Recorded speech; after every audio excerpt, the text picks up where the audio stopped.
Pada kesempatan hari ini kita di Laboratorium Museum Negeri Sonobudoyo kita melakukan konservasi tekstil.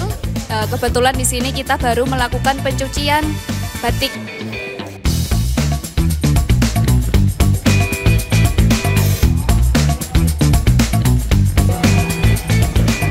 Air panas karena kanji itu tebel. Kalau kanji Tebel itu pakai air panas. Kalau kanjinya tipis pakai air biasa, tawar biasa.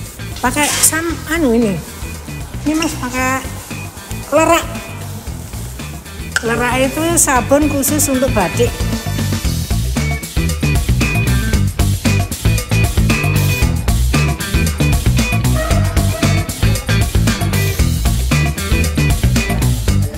Agenda tahunan ini dengan sasaran tekstil dilihat dari kondisi koleksinya, ini memang diperlukan treatment untuk pencucian karena dia berdebu, kemudian masih ada noda, kemudian masih ada malam, sisa-sisa malam, sehingga kita lakukan pencucian.